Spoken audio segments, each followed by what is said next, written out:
for those of you who are SPHRs and SHRM-SCPs, today's program is going to yield business credits, and those are hard to come by. So we thank Linda and the panel for helping us make it so.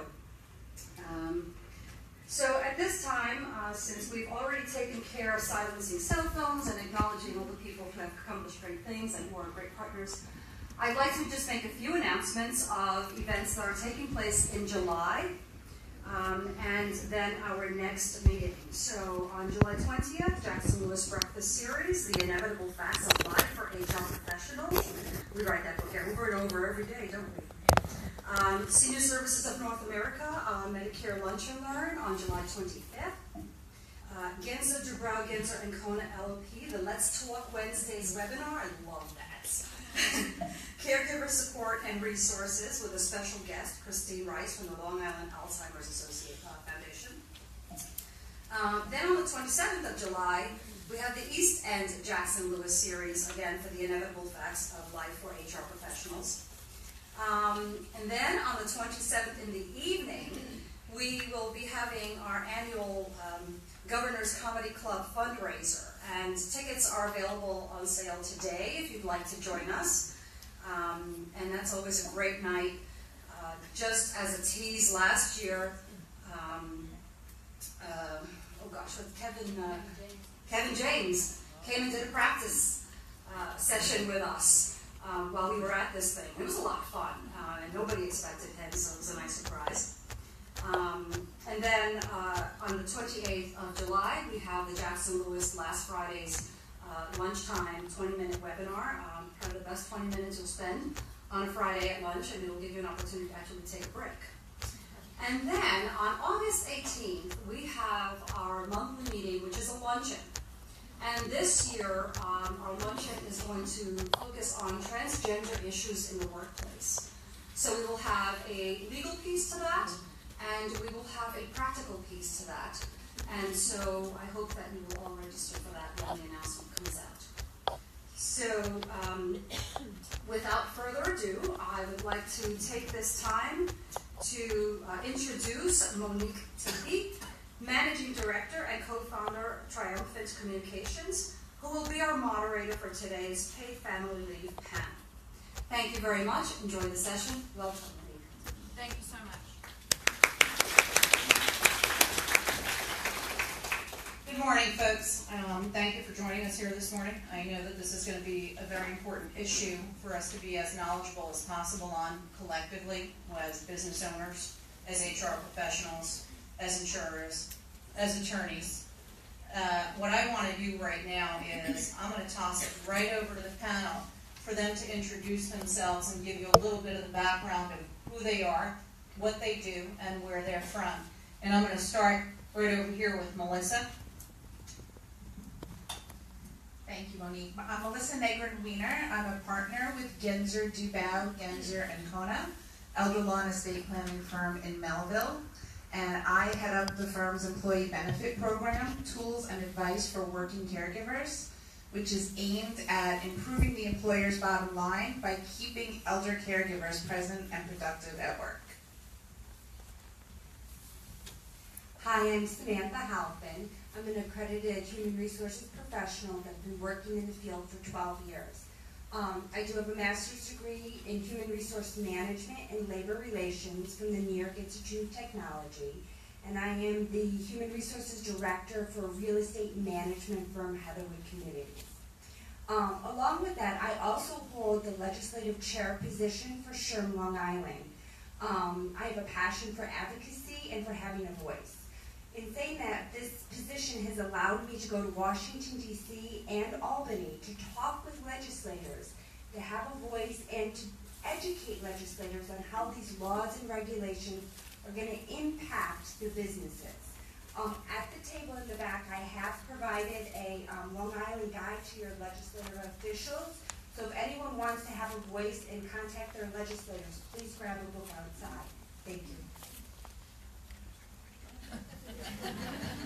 We have two for a reason. Good morning, everybody. My name is Henry Shapiro. I'm an associate with Jackson Lewis, Long Island office, Our office is located not far from here, 3 floors upstairs. Many of you I've dealt with and know me. My colleague John Porter in the back of the room is here with me as well today. My specialty has become, over the last 6 months, paid family leave. I think I've gotten almost every office question, so it's been fun. And that's my full-time job. Spare time, I do some labor work, some litigation work. But paid family leave is taking over, so I'll pass it to Ryan. Oh, man's gotta have hobbies, huh? I'm Ryan Dunham. I'm Chief Actuary for ShelterPoint. Been in the insurance business for 23 years, so that's half of my life and more than half of my hair, people. So it's been an exciting career, but this is it really because I'm an actuary, right, guys? But it's even more exciting now. Paid family leave coming online, and I'm thrilled to be a part of it. Thrilled to be here today. Thanks, folks. Thank you, folks, for introducing yourselves. I am having a little problem with the mic here. First off, this is also being live streamed through Facebook, so we welcome anyone who is watching that right now. And also for those that wish to receive credits that are watching this right now, there will be 2 passwords that they will need to email in to be able to receive those credits. So without further ado, I'm going to ask and direct these questions to the panel. I'm going to begin with Brian. Brian, can you explain to us what really is paid family leave and when that does go into effect? Sure. So the easy part of that, right, is that paid family leave goes into effect 1/11/2018. And it's really a package of 3 different benefits. First of all, it provides paid leave for either bonding with a new child, caring for a family member who has a serious medical condition, or for supporting a family member who is in the armed forces. But more than that, right, it provides important job protection. The FMLA, of course, provided protected leaves for anyone who worked for an employer with more than 50 lives. Paid family leave does that for employees of employers under 50 lives. And also provides health insurance protection. So if you're an employer that offers health insurance, that health insurance needs to be continued over the course of that leave. So it's really a package. Henry, do you have anything that you can add to that? I know it comes in all of a sudden. And Brian, I'm going to ask you to pull the mic in closer so that folks can hear a little bit better. So Henry and ladies, I want to get your input on it as well. Brian covered it pretty well. I should say very well. I don't want to undercut him. It's going to be similar but different to the FMLA. The big difference, and we'll probably get into the FMLA a little bit later, the big difference is it's not going to cover an employee's own health condition. So a lot of people say it's the same as the FMLA but just paid. No. Is it going to provide job protected leave? Yes. Is it going to provide leave? Yes. But the employee's own condition, that's not going to be covered. So that's still going to, ignoring what your own private policies might be within your own company, the law itself is not going to actually cover what the employee has, but it's the employee's family member, their spouse, their parent, their child, their grandparent, their grandchild, their parent-in-law, or their domestic partner. Those are covered. Yes, it's a long list. I can see all the happy faces out there. There's going to be a lot of people that are now going to be awfully close to their in-laws. Ladies, do you have anything further to add to that? Sorry, I think that really the major thing that all of us need to think about, the difference between FMLA and this paid family leave, is it's a much broader definition. I know we laugh grandparents and this. That takes a lot for employers to understand that you can have an employee going out for someone's grandparents. You're going to have employees that can go down to Florida to take care of their sick grandparent who's in a serious health condition. I mean, this allows a lot more opportunities for individuals to use this leave. The only thing I'd like to add is that as an elder law and estate planning attorney, you're kind of wondering how I fit into this, but really, the majority of my clients are working elder caregivers, people who are going to be taking paid family leave. And the number of people who are full-time workers who are also taking care of aging loved ones is huge. And that's just one piece of the population that's going to be taking paid family leave. So with this mandate going into effect January 1, and I'm going to look at it from a legal as well as an insurer processes standpoint, when should employers begin to prepare? What would you say are the best practices, Ryan, for them to be able to do so? Sure. Well, there's a variety of things that employers should be doing to get ready for paid family leave. First of all, there's some housekeeping items. Just making sure that you've got the right things in your break room, making sure that you've got your binders updated or your websites updated for your policies, right? You're going to want to make sure that your insurance carrier is ready to provide paid family leave for your DBL carriers. This will be a rider to DBL, so you want to make sure that that's covered.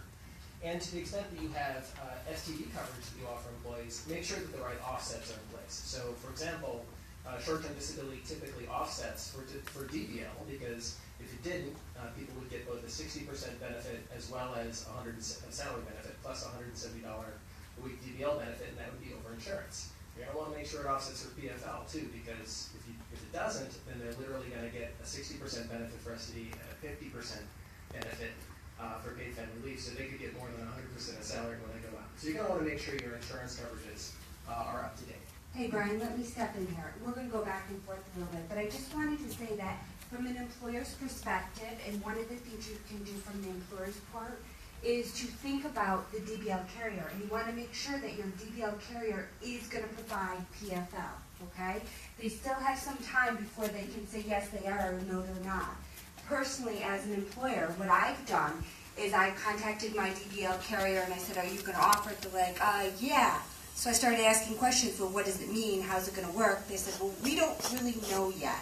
That wasn't a good answer to me. So I contacted my broker and I said, will you go out and will you get me some quotes for other DBL carriers?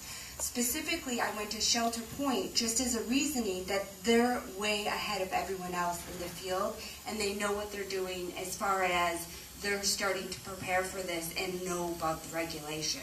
So that was important to me as an employer to really look and call your carrier, call your broker and find out, is your DBL carrier going to offer PFL? Remember, if they don't offer PFL, you're going to have to find a new DBL carrier anyway. And to echo Brian and Samantha, the one thing you'll probably hear from anybody in my office or any attorney that you deal with that does labor and employment preventative is get out in front of things. If you wait for it to come at you, you're either going to not be in compliance or you're going to run the risk of a mass hysteria come New Year's Eve trying to get in compliance on January 1st. I don't want to be on the phone with anybody on New Year's Eve, so let's try to avoid it. One of the keys is there are duties for employers that they're going to have to know and obligations that they're going to have to know coming up. And one of the biggest questions that I think I've gotten, and I bet at least 50% of this room has, is the deduction. When do we start the deduction? How do we take the deduction? Who does the deduction? Should I do the deduction? The answer is depends. There's a reason behind the July 1st, 2017, which is now 12 days ago. There's a reason behind that date. It's not because the state wanted to make employers panic and figure out how can I collect more money or how can I make money. The state's not trying to help anybody here make money. They're trying to help employees. Keep that in mind when you're administering this law. The point behind July 1st, 2017, and one of the big things that employers should be doing to get ready is it depends on who you are as a business. If you're a big company, 100 plus employees with a good cash flow, you might not need to take the deduction now. It's a case-by-case basis. If you're a smaller, maybe a non-for-profit employer, this is probably something you're going to want to start looking into. Now, there's the biggest, and the four of us spoke about this, the biggest issue right now with paid family leave is misinformation. It's out there, it's rampant. I can tell you with certainty Jackson Lewis is not spreading it, but we're putting out fires. There's a lot of unknown about this. Everything is still proposed. There's nothing finalized. The only thing finalized is that 0.126%, which we'll get into. You don't have to worry about writing it down feverishly. 0.126% contribution rate. That's how much the employee wage deduction is going to be for paid family leave. That's all that we know that is absolutely 100% finalized. Everything else is still technically proposed. So I'll pass to Brian. So, I'm sorry, Brian, I'm going to jump in here. So, let's talk about the employer's perspective, right? That's what I'm here for. So, the biggest question out there is, should I start taking deductions on July 1st, right? It was my question, and it should be all of your questions. Obviously, My answer to that, and that's just my opinion, is I did not start July 1st. And you might say, well, why? The reason is because it's an employees relation issue. Think about it. How is it going to be taxed on the state and federal level? The state or federal level, we don't know that yet. It has not been ruled on. There's been no development on the posters or the language. How am I supposed to tell employees or communicate to employees, oh, we're going to take money from your pay, to pay for this family health leave?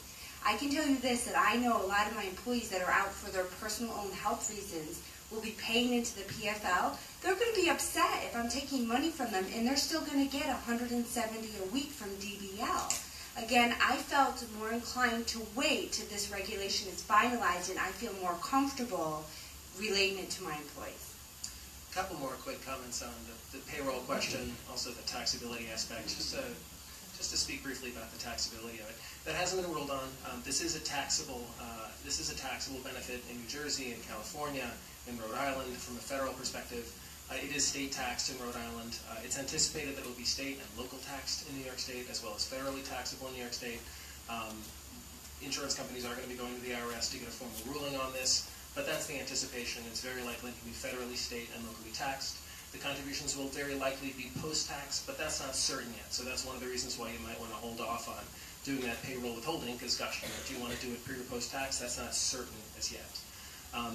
Another thing just to mention that you guys will want to be thinking about now is planning for staffing gaps as you go into next year. Folks do need to give you, if it's a foreseeable leave, 30 days notice, but it's probably reasonable at this point to start thinking about how you would deal with that.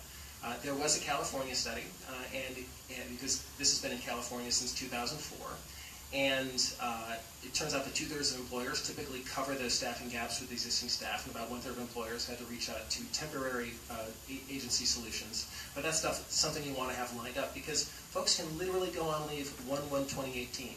You may well know of some folks who had children in 2017.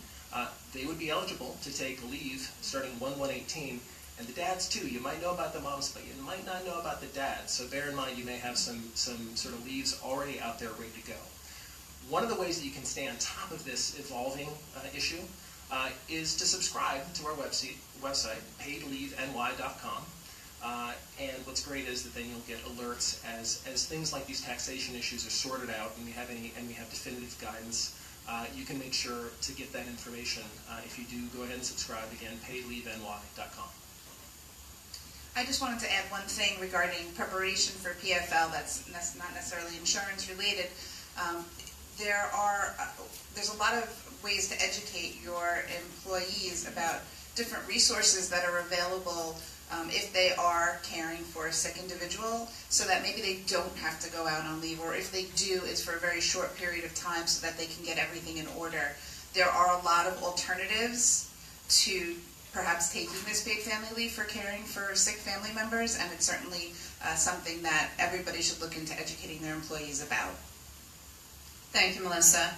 I want to, Brian, from what you were saying earlier about people taking leave as soon as 1/1/18, this is like every regulation, and I deal a lot with regulations in my world. It is a breathing, ever-evolving thing, regulations for lack of a better word. Now, what is really how it's laid out over the next 4 years? What is the length of time that someone can go out for paid family leave right now? Sure. So as of 1/1/18, it is an 8-week paid leave benefit, and when I say paid, what I mean is 50% of salary of wages, capped at the New York State average weekly wage.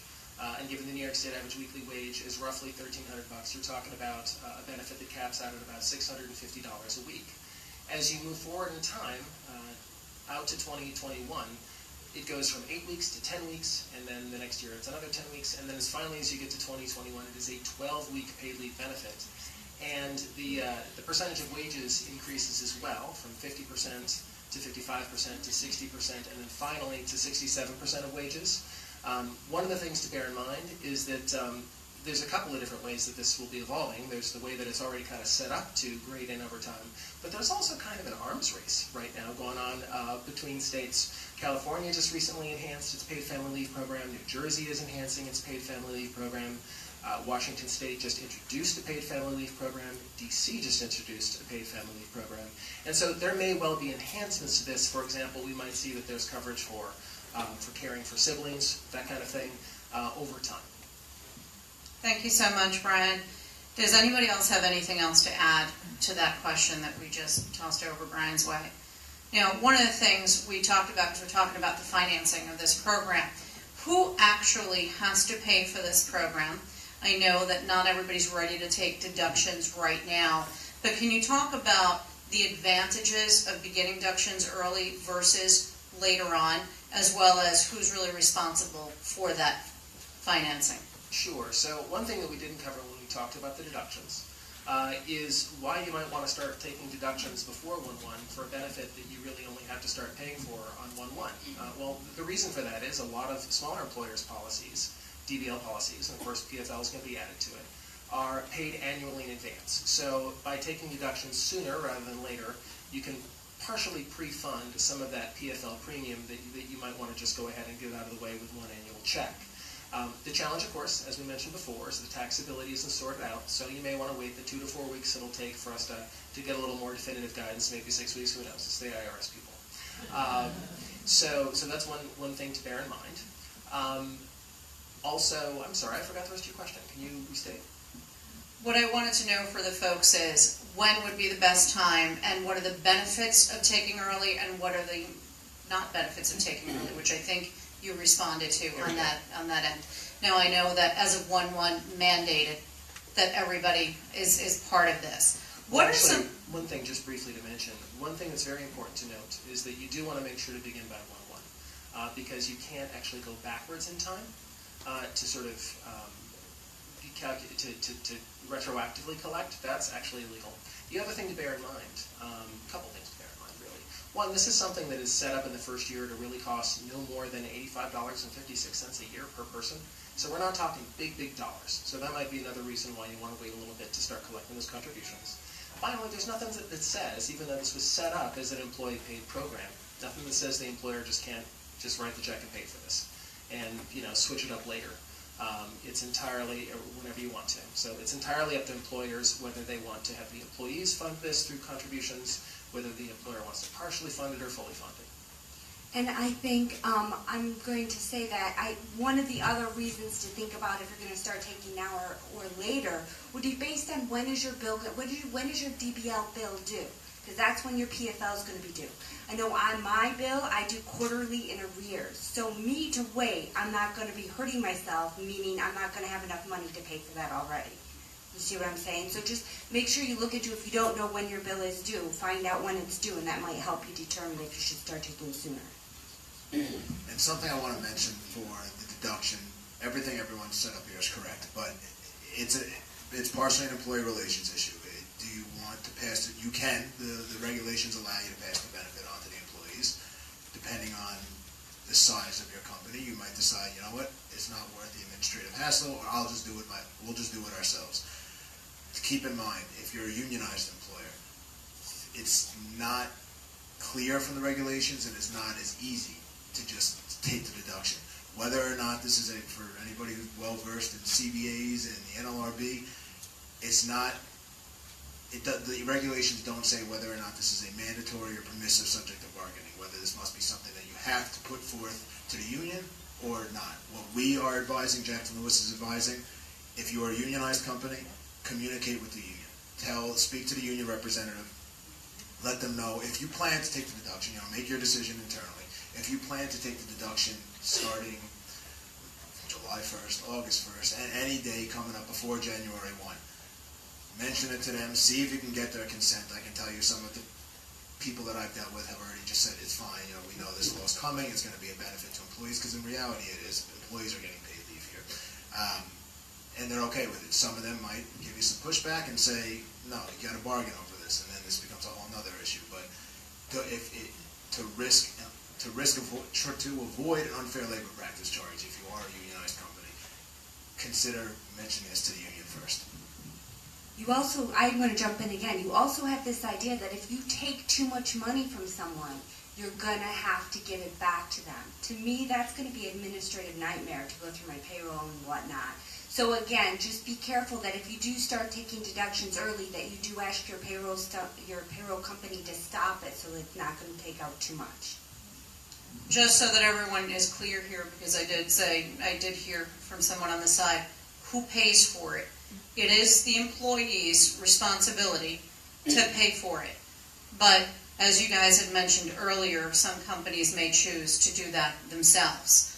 You know, and having said that, and you mentioned payroll, Samantha, what are some of the things that you're hearing that payroll companies and perhaps Brian are doing to prepare for this? What are the payroll vendors doing to prepare for PFL? Well, my payroll company, I contacted them as soon as the law came out and started asking questions, and they said to me, oh, we don't know. They're together with it now, they understand. And they've actually sent everyone out 2 weeks ago a paper that you had to fill out to say, when do you want to start taking your PFL deduction? So I filled out the form and I put to be determined, TBD, because again, I'm not ready to do it and I'm not sure when I'm going to do it. So my payroll company is up and ready to go with those deductions to start. Thank you so much. Brian, what are insurance companies doing to prepare for this? What has ShelterPoint done to prepare for this? And I know, Samantha, you touched on earlier that you found out that some may or may not be doing PFL. Brian, will they be doing PFL? What is the knowledge that you have on that from an insurance company's view? Sure. Well, as you may surmise, given that we're here today, we're absolutely all in. This is something that, because we're the largest DBL carrier in New York State, we're proud that we insure 1 out of every 5 people that have DBL. We're going to be insuring 1 out of every 5 people that have PFL. So this is an existential matter to ShelterPoint. And really, literally, the day after the legislation was passed, we began spending multiple millions of dollars on all the system modifications and everything that needed to happen. We view ourselves, not just as an insurance company and a business, but really as a public entity that's seeking to educate everyone on this, and have been working really closely, although we are a private entity, and we're working very closely with the Department of Financial Services and the Workers' Compensation Board to make sure that the details of this get done in a way such that it's sustainable, that it works, that there's no crises or breakdowns along the way. So we're all in. We're seeking to help shepherd this into something that sure, it has its challenges to employers for sure, but it's a success for employers, employees, carriers, and the state. Will all insurers eventually be carrying PFL, or with things like the ACA, will they just decide, no, we're not going to be doing this, we're not going to be pushing it forward? So that's a great question. There are a number of insurers that have already elected to start seeking a little bit of help here and there to maybe take over their books of business. There are some insurers that, we've heard through the grapevine, their IT projects got canceled, and so they're trying to figure out a way to deal with all of that. And it's still kind of uncertain. They have until 8/1, actually, to notify the state as to whether they're going to be staying in the paid family leave market. And so there's a lot of people in a lot of boardrooms talking about this right now. Does anybody else have anything to add to that? As an audience, I think you all know that, when we hear a lot of times, new regulations, new insurance, trying to navigate through the language that's in there can be burdensome, can be complicated. I know that ShelterPoint has tried really hard, and the whole team over here of panelists, Jackson, Lewis, and Sherm, and Genscher, to really simplify things for everyone. Because the best way for us to have strong company and strong offerings is to be able to communicate all these changes that are coming up. And I want to know, what is the greatest impact, and this is for all the panelists, that you're seeing on HR professionals, and what are some of the questions that these folks out here should be asking their brokers and the vendors they're working with on PFL? I'm going to start with that, and I'll just say that, this law, it's going to be, for HR professionals, it's going to be an administrative burden. Really, think about, you're going to have to start tracking people's leaves and while they're out on leave, meaning for you, one of the regulations says that you have to be out a full day in order to get a paid leave, okay? So, but if an employee, let's say, goes and takes their grandmother for chemo or someone for chemo for a half day and they come into work, like a lot of our employees do because they don't want to miss a full day, they will not be paid for that day under the paid family leave, okay? But if you, the employer, track they were out a half a day here and next week out another half day, you can allocate that as a full day from family paid leave. So it would be one less day for them to take. That's administrative burden to really track or have a tracking system to tell and to see when someone's out and for what reason. Some of the other things that we had discussed earlier were the staffing gaps. I mean, you got to be prepared. I personally know there's been about 6 employees who has had babies in 2017. So right now I'm thinking and I'm trying to coordinate relationships with staffing agencies to make sure I can have like a temp come in while these individuals will go out, because I assume they probably will. You know, so that's one of the other administrative issues. So Samantha gave you can only take a full day to get paid family leave. I'll give you the real fun part that's on all of you is, for those of you that are covered under the FMLA, paid family, just to be very clear, paid family leave does not automatically make you covered under the FMLA. If you were covered under the FMLA prior to paid family leave, you're still covered under the FMLA. If you were not covered under the FMLA, barring any change in your workforce, you're still not covered under the FMLA. But for those of you that are already covered under the FMLA, if the reason for the leave is covered under both the FMLA and paid family leave, you have a duty, the employer has an affirmative duty, to notify the employee that it is covered under both laws, FMLA and paid family leave. If you do not, the leaves will not run concurrently. So what does that mean? That means you get 8 weeks of paid, if you don't do what you have to do, your employee is now getting 8 weeks of paid family leave plus 12 weeks of unpaid FMLA leave, barring whatever your internal policies are on forcing use of PTO with FMLA. If you notify the employee, and again, the best practice here will be a writing signed by the employee, given to them affirmatively in person. That's how you cover yourself on your end. If you don't do it, then you're going to either A, face a paid family leave claim, or B, face somebody getting 20 weeks of leave when really they should only be getting a total of 12 between the two, FMLA and paid family leave. One other thing to briefly mention, we all have employees that require a degree of performance management, and this is another opportunity for some of those employees to use another opportunity to sort of abuse or overuse a benefit now on a paid basis as opposed to just on an unpaid basis. So to the extent that there's any gaps in your performance management policies, this is the time to shore them up. You want to make sure that all of that is highly documented so that employees can exercise some of the optionality that's afforded by these new programs. So I want to just reiterate something that you've all said over here is number one, track. Put things in writing. Make sure that you're doing that. But in advancement, and I know that these are, once it goes into effect, what is it that they need to do? How do they prepare now? What do they need to ask their brokers now to be really prepared to launch this? And I think it's also important, because I don't think we made it clear in the beginning, that this impacts anyone from 1 employee to 1,000 employees. It's mandated upon all folks in that area. So, Brian, what is it that they should be asking their brokers to help them better prepare? Well, I think, again, as we shared, you want to make sure your carrier's in the market. And honestly, for kind of everything else, I mean, I'd go out to that paidleavenly.com. There's all kinds of checklists and blogs and so forth, things to let you know what you need to do from a housekeeping perspective, or remind you what you need to do from a payroll perspective, from an insurance perspective, and things to keep in mind from a staffing perspective. It is all out there. I see you guys taking feverish notes. It's out there too, in case you guys aren't the best note takers.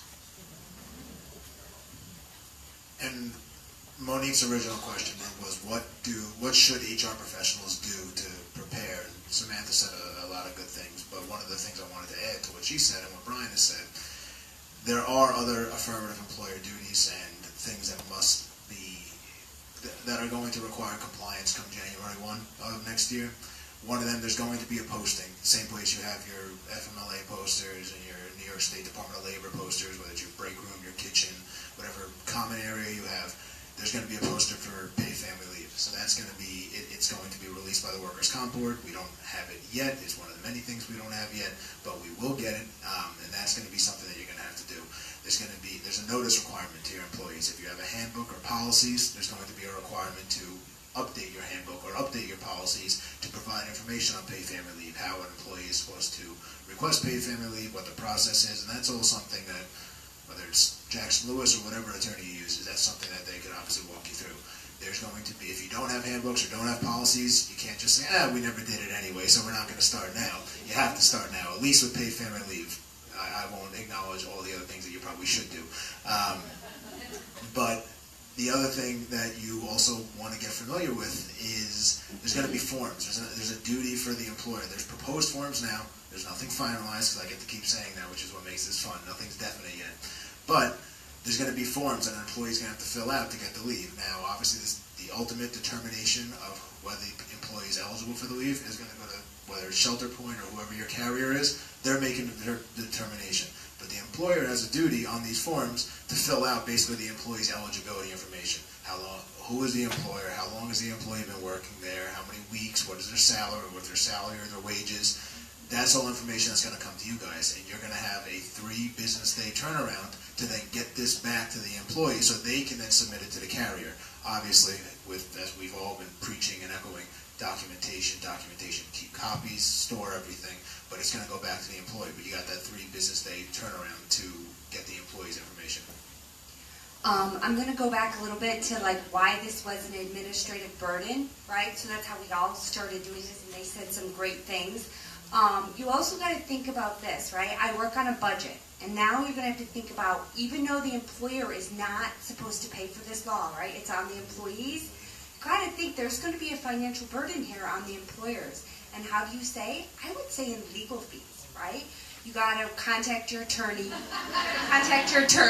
You're going to have to get them to write this policy.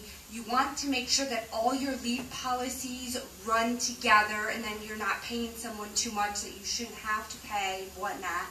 So you really want to have review of your handbook in general, you know. You also have the legal fees of looking and trying to prevent fraud, right?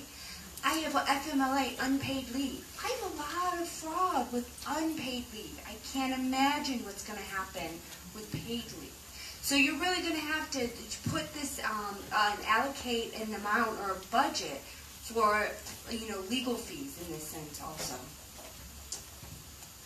Another issue that you're going to have, of course, is the loss of talent. I mean, it's one thing to be able to staff positions, but to be able to staff positions with somebody who may be as talented as a person that you have currently in your company is going to be difficult, and that's going to also affect the employer's bottom line, is the loss of the specific individuals depending on what their role is in the company.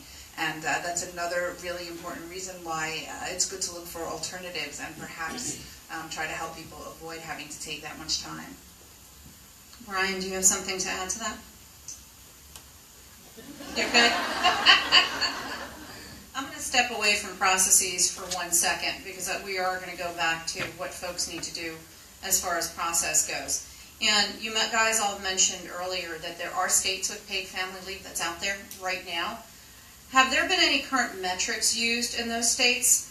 And if so, how are they measuring the impact on productivity, profit, morale, and the cost in other PFL states? And I know, Brian, I'm going to direct that right over to you. Yeah, I was ready for this one. The lessons that have been learned so far have mostly been compiled by, you can imagine, academics, college professors, those types. The actual states themselves don't seem to be, at least publicly, studying these kinds of things. But the lessons learned have mostly been from California. This was introduced all the way back in 2004 in California. So, and of course, it's been all over the world forever, but it was introduced in California in 2004. And what academics found, they did a survey of, I think, 250 employers of all case sizes, and they found that 90% of employers, over 90% of employers, reported that there was either a positive or at least no negative impact on productivity, morale, costs, or profitability. So there's no doubt that there's challenges associated with this. The data so far seem to indicate that this has enormous positive benefits in terms of in terms of caring for any children and caring for sick loved ones. And at least 90% of the time the employers seem to be okay with it. Now then there's the other 10%, and there will no doubt be some challenges. But the indication so far seems to be that most employers report that this hasn't been so bad. I'm going to say that with these regulations, it's interesting to say, yes, this is New York, right? New York's paid family leave, paid family leave is much broader, meaning it's going to be more time off for employees and more money to employees than these other states that he was just speaking of. So that's a huge issue for us here in New York, with a very broad and giving policy to employees. So even though metrics are great in looking at them, we have to think about it. It's not apples to apples in this sense. One additional question on that, because in reviewing the studies and the metrics that are currently being used, do they have any data on how it's impacted really small business? Because I would imagine that small business are the ones that are going to have the most difficult time with this. So this was one of the more, interesting results from that 2010 survey that I shared earlier. The small businesses in that survey, it was actually well over 90% said that it was no problem from all of those different perspectives: productivity, morale, costs, profitability. So I found that very interesting. There were obviously specific examples. There was a 3-person ophthalmologist shop that they spent some time with, and somebody had to go out. Well, it's a 3-person ophthalmologist shop, and my gosh, that's going to be challenging. So, but it was fascinating that actually the smaller employers seemed to, if anything, have more favorable results than the larger employers.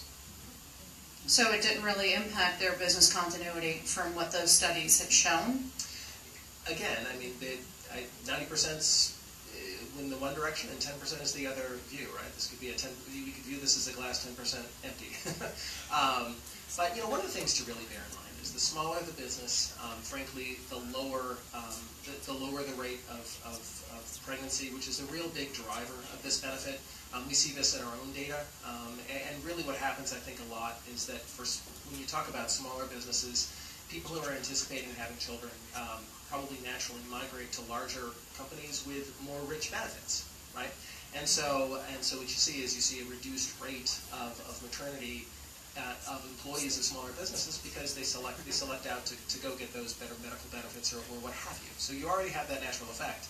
And frankly, what small businesses might find is that they're more able to attract talent from those potentially childbearing moms that otherwise might go elsewhere. The other thing to bear in mind is that this could, in fact, reduce turnover.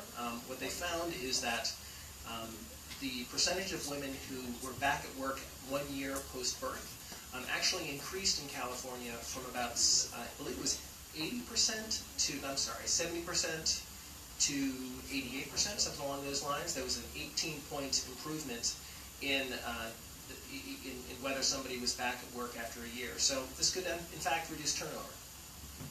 Thank you so much. Is there anybody else that has anything else to add on the metrics component? Now, I want to bring it back to the processes because you guys started touching on the process that folks are going to have to do from an HR perspective, from an employee perspective. So what I'd really like to know is, what is the exact process that are outlined that employees will have to follow so that our HR professionals can be prepared for that component? So we were kind of talking about it earlier. The one problem with a corded mic is you can't drop the mic. It doesn't look as good. One of the main process is going to be paperwork, as it is with everything in HR, documentation. Right now, as I was saying before, there are proposed forms, draft forms from the Workers' Compensation Board that are out there. If anybody wants them, you can reach out to me after I can show you what they look like.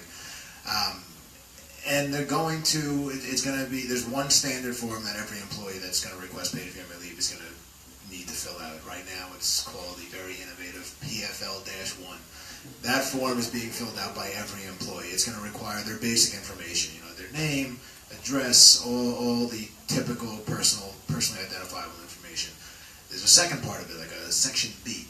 That's what's going to you guys. That's what's going to the employer. We were talking about that earlier. That's what's going to require you guys to fill out basically what is in short the employee's eligibility criteria. How long have they been with you? How much do they make? So the carrier, ShelterPoint, whomever, can determine what the benefit is going to be if this person is or is not entitled to such a benefit, and also if they've ever used any leave in the past.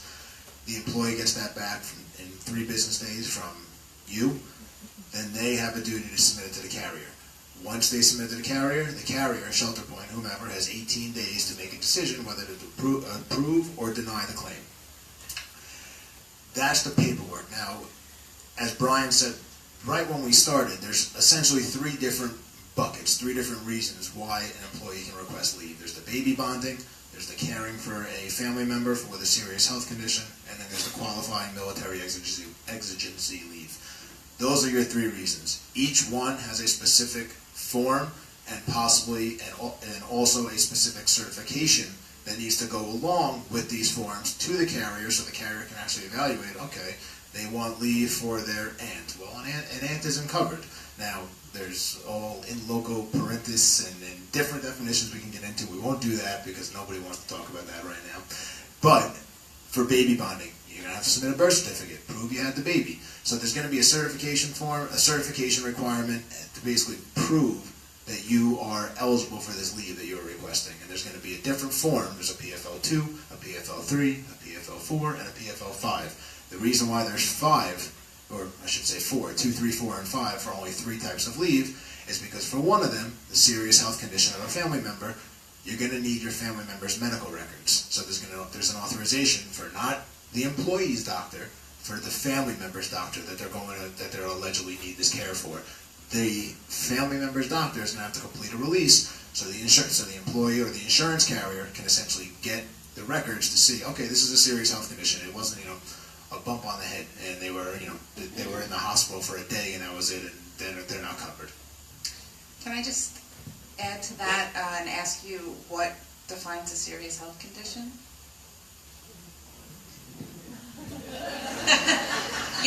What I want to do, because I want to keep this in the flow in line, so forgive me, Melissa, because we are going to get to what defines a serious health condition. I want to keep it on processes, and I want to keep it on what's the process right now that they have to follow, but we're going to be talking specifically about that in a few minutes. So I want to just hold off on doing that. And Brian, you have something that you want to add, I see, on the I just want to process say, component. don't step on the moderator, Melissa. That's not cool.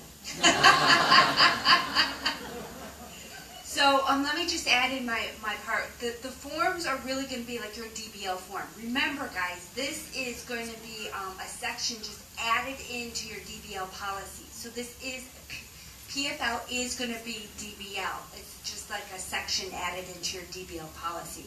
So when you're thinking about ways and how this could affect you and ways to implement it, think about how your DBL works, okay? So the form is supposed to be just like the DBL form, okay? The employee fills out their section, the doctor fills out their section, the employer fills out their section. The difference that I've noticed from this form, though, is that when you, the employer, fill out your section, you give it back to the employee. It is then on the employee to then take the step to send it in and go through the carrier with that. Am I correct with that, Brian? I believe so, yes. And the one thing I want to add on what Samantha is saying is a client posed a good question to me. What if the employee just doesn't do anything? What if they don't submit the forms after you give it back to them? There's 2 components to the leave. There's a pay and there's a leave. The pay is on the employee. If they don't submit the forms to ShelterPoint, that is not on you guys. The leave, as long as you have knowledge of this leave, you can approve the leave internally, and you can start docking their weeks, whether it's FMLA covered or not. If it's PFL covered, you can start docking their weeks of paid family leave. But the monetary part, you don't have to start paying them because they didn't submit the forms. They have to submit the forms. The law provides, the regulations provide. There's a duty on them to submit it to the carrier. So the key here is just because you might have a lazy employee doesn't mean that you should stop your job of tracking their leave and keep it. Again, documentation. You've heard non-attorneys up here tell you it's all about tracking and paperwork. So So, and again, I'm going to go to that point that as long as you, the employer, give your notice, oh, you're FMLA eligible, oh, you're PFL eligible, you've sent out that paperwork, you've documented, the signed receipts that we all keep, that you have, that you've sent them, that you've notified them, then you can start deducting that time, which will take away from other time. Is there anything else that you guys wish to add on process? Okay, so then I'm going to sit there and ask things. Is there anyone that can be exempt from this rule? Hand it over to Henry. We can share. So this is the fun question that I've been getting a lot lately, is especially as now the deduction talk is coming up, because July 1st is come and gone, and people are wondering, does everybody get the deduction taken out? Do some people? Does nobody? What we said earlier about the deduction from employees, that still applies. That's a choice within your organization. Samantha explained her reasoning. Brian explained why you may or may not want to do it. That's one thing. As far as who can actually become eligible for paid family leave, the regulations first, they were revised as of May 24th. So my answer is different than what it would have been in April and early May. Now, first, you look at your employee schedule. Is there regular employment schedule? And your guess is as good as anybody else's as far as what regular employment schedule is. Depending on your industry, you might have an easy 9-to-5 person every single week.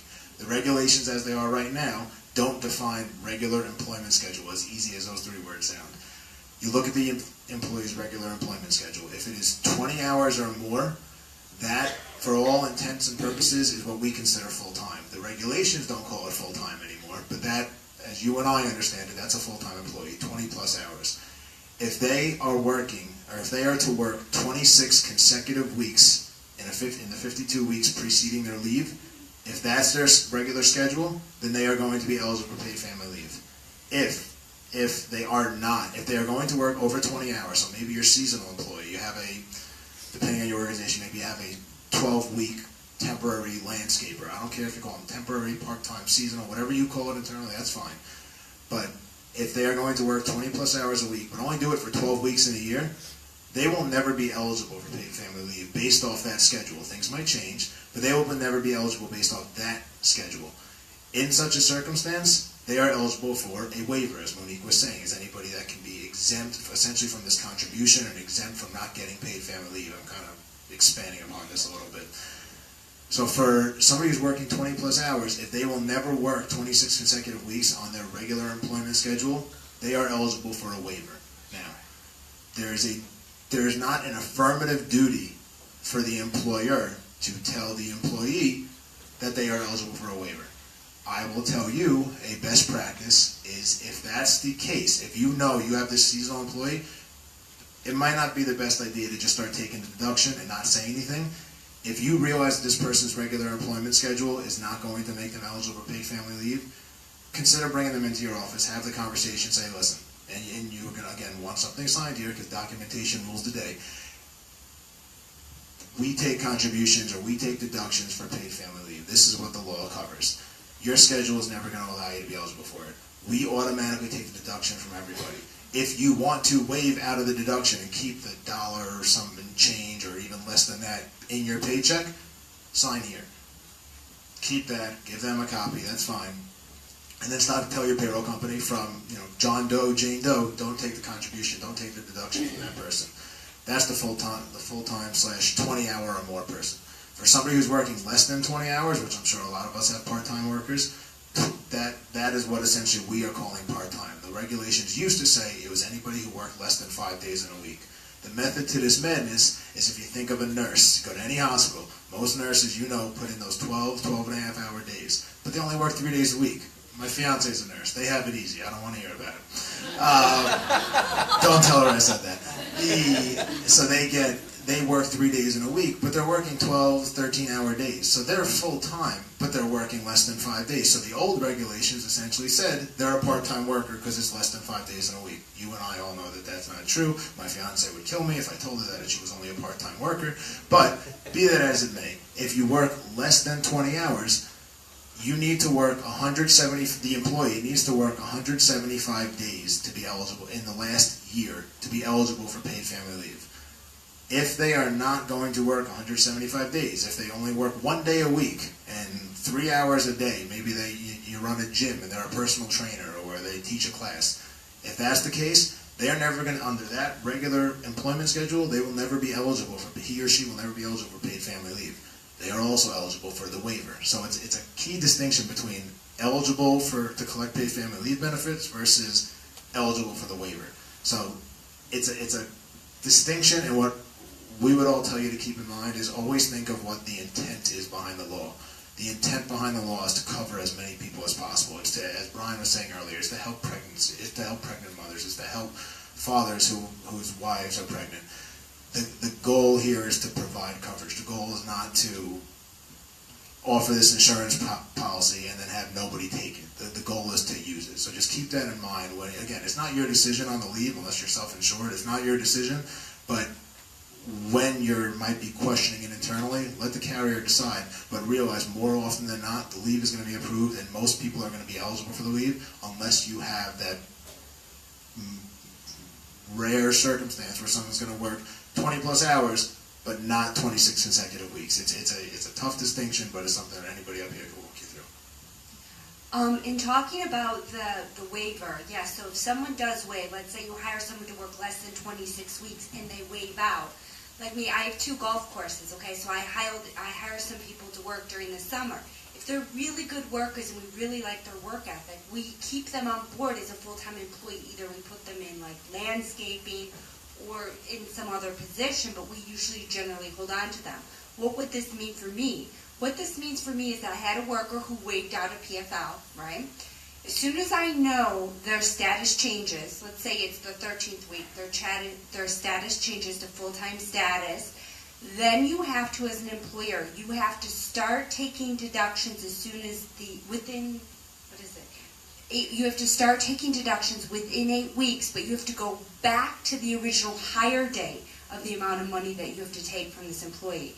Again, it's that administrative burden. You're going to have to track all of this and know what you're doing within your employee class system. So one more quick comment. A lot was said about whether individual employees would be subject to paid family leave. Just briefly about which employers would be subject to paid family leave.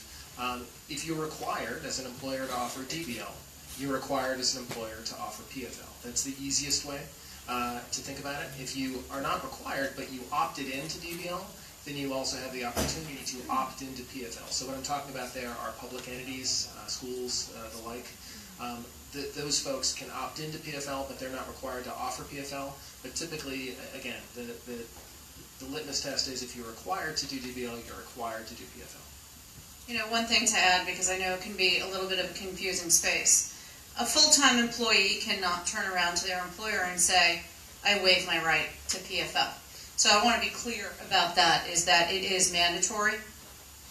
That's really important, because what you find about this is, and in particular, there's a lot of guys, in particular sort of invincible type guys, who say, well, I have no use for this, I don't want to do it. That's nice, but you're not allowed to just say no. You have to fund the program along with everybody else, because this has been it's been decided this is a public good. You know, my follow-up questions to that, because, you know, when we saw the ACA come in, there were penalties for those that did not insure themselves.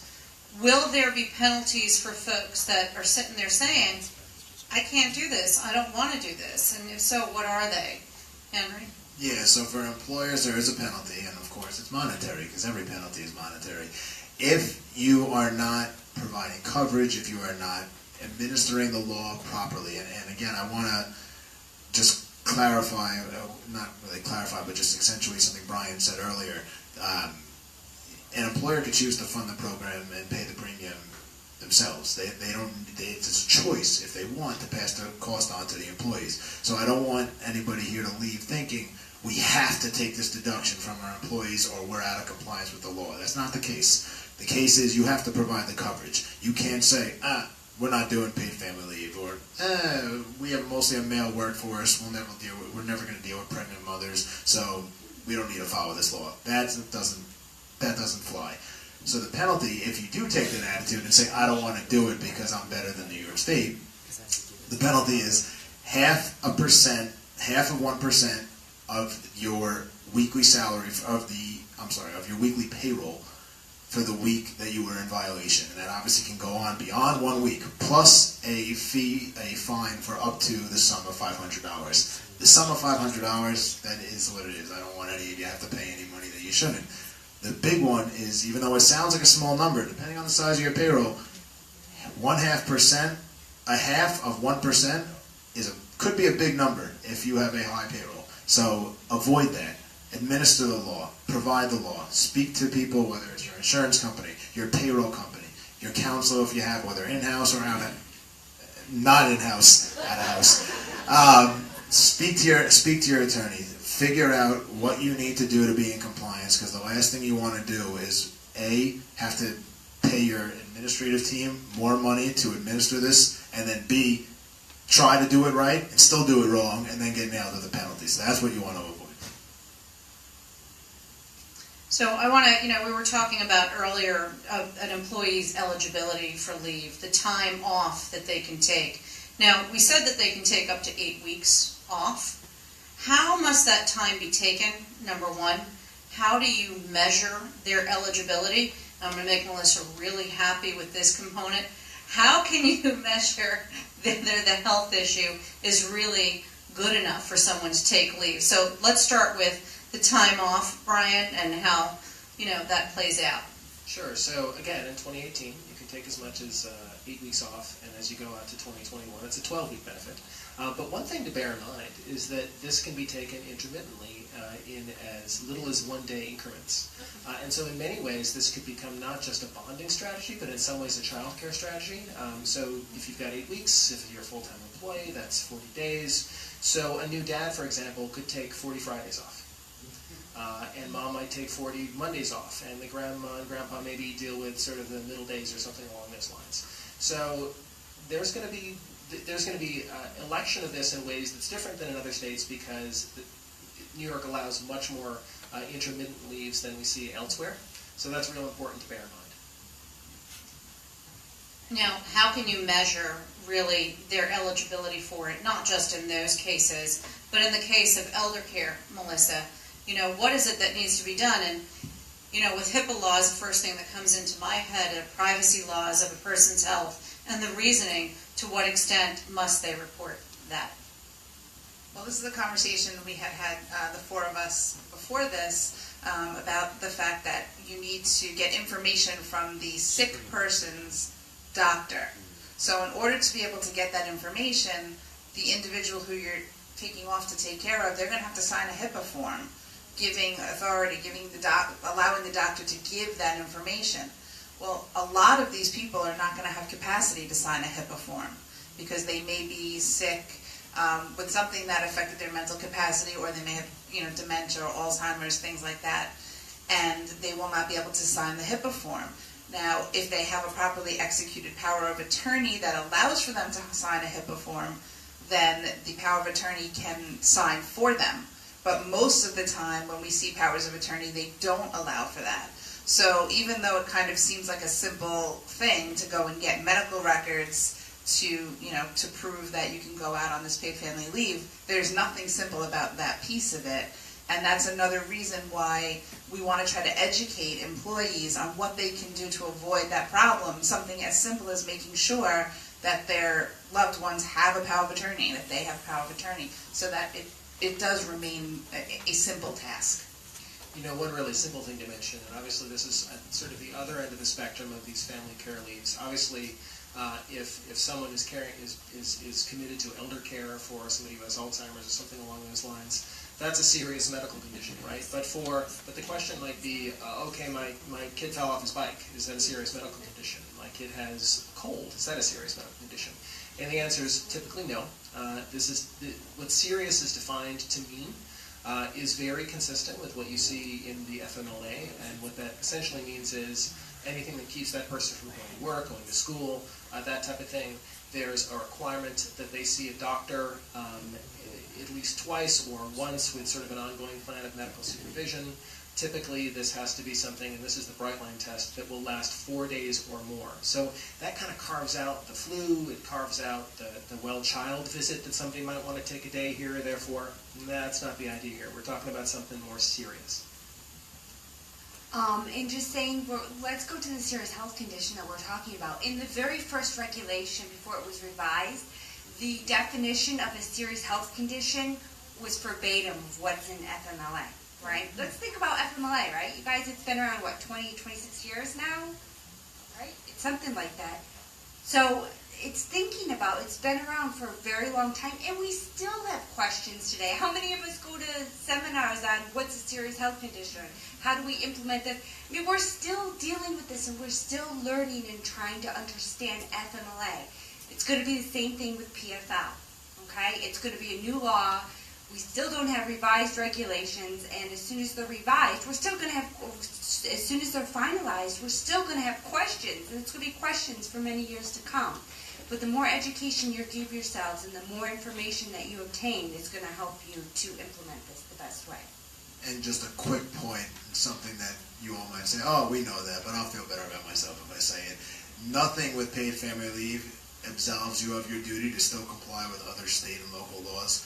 New York State Human Rights Law, New York City Human Rights Law, where almost everything is a disability, the Americans with Disabilities Act. Don't forget you still have obligations under those when you're making determinations about health conditions, whether something is serious or not. Nothing under paid family leave changes any of your obligations there. Now, as we know, with all programs, as they come out, and existing programs that are out, there's a lot of waste, there's a lot of fraud, there's a lot of abuse that goes on. What are some of the best practices that employers can do to protect themselves from any fraud or abuse of these programs? Henry?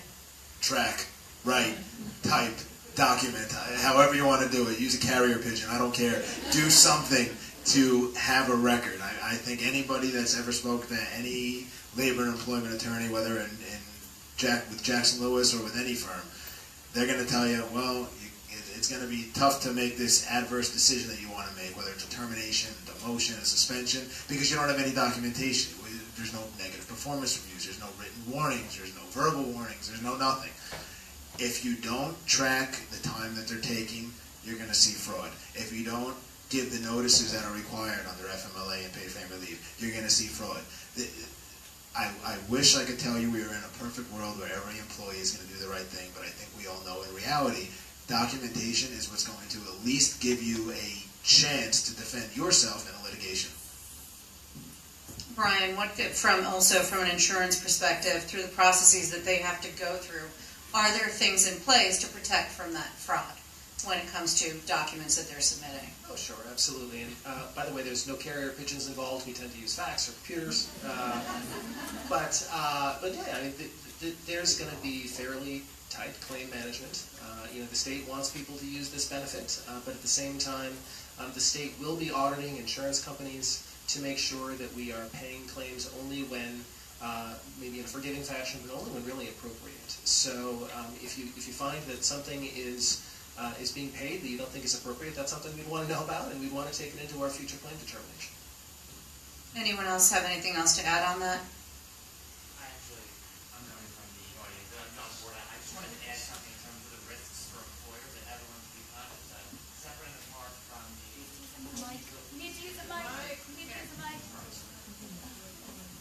separate and apart from compliance with the law and the procedural aspects and the technical aspects. We are going to see.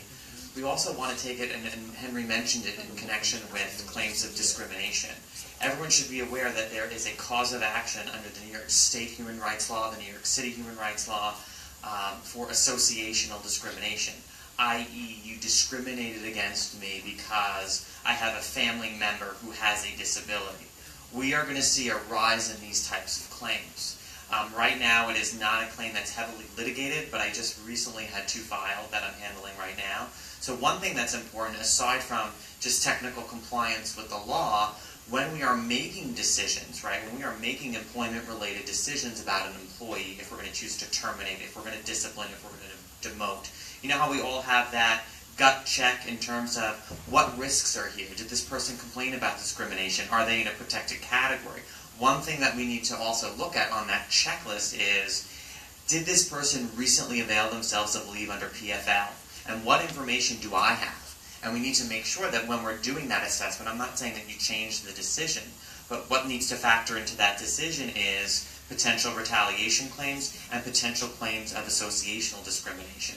So again, it doesn't change what we're going to do, but it's something that we should be conscious of when we're making any employment-related decision that may have an adverse impact on an employee now, because we are going to have specific information that they are taking care of somebody with a disability.